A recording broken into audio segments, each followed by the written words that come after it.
to Mind Life Connection. I'm Chika, a hypnotherapist and mindfulness coach.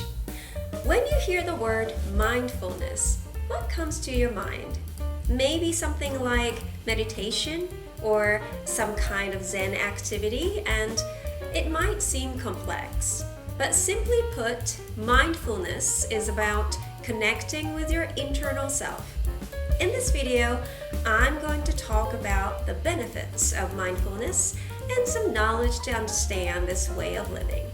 First of all, we're social beings, so we often have our attention focused on our external environment, like people, things, happenings, and so on.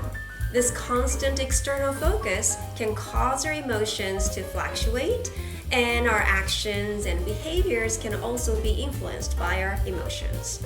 And because our awareness tends to be directed to our environment, when something happens, we tend to also consider our environment to have causations, targets of blame, or changes for the better.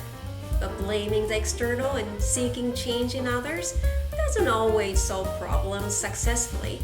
Instead, they can cause emotional turmoil, dilemmas, or it can even make situations worse by causing more mental and physical exhaustion. Well, mindfulness, on the other hand, is about keeping our awareness inward to be connected with our internal self while living in society.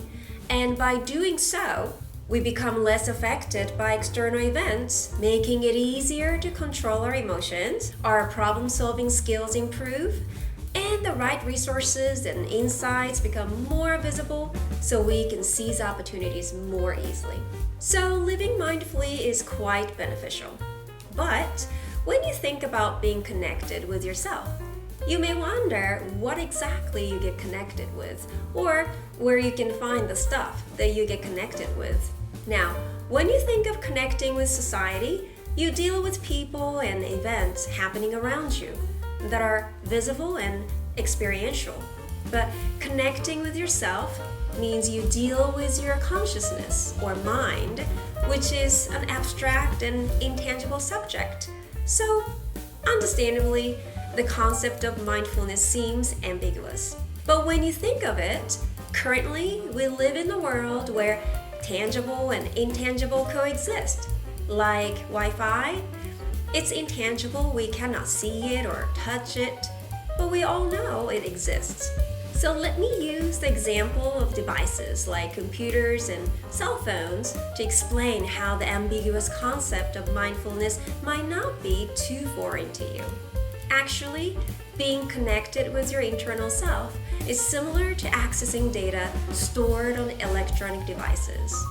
So data can be in the form of sound, images, text-based information, and so on, but they're all intangible. Regardless of the vast amount of data, it's intangible, and especially once the folder or the device is closed, it's totally invisible.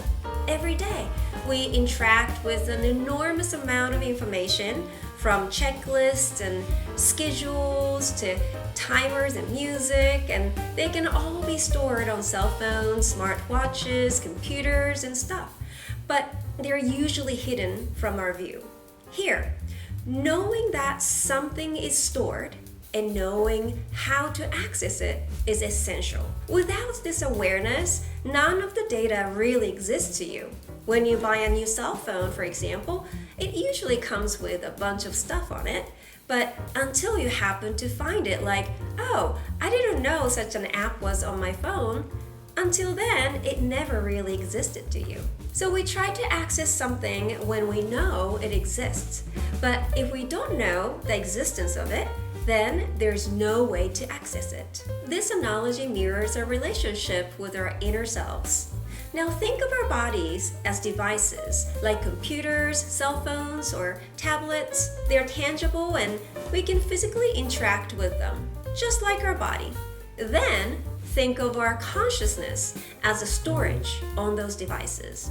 And this storage has unlimited capacity and can hold all sorts of things like information, emotions, thoughts, feelings, words, memories, images, and more. Usually, they're hidden just like data stored on devices, but they can be accessed through our awareness and intention. Because we are not phones or computers, there are no buttons for easy access to data. So initially, it might seem challenging to connect with your internal self, but it will become easier with practice. Well, imagine seeing an electronic device for the first time ever in your life. You wouldn't know what's in there or how to get anything from it, but once you learn that stuff is stored there somehow, the existence of the stuff is born. Then you would learn how to access the stuff, right? So at first, it's difficult to understand the process, but practice makes perfect. And living your life mindfully by being connected with yourself works on the same principle. In the future videos, I will talk about how to actually get connected with yourself, how that can navigate you to problem solving, and help you catch insights for your happiness. Thanks for watching!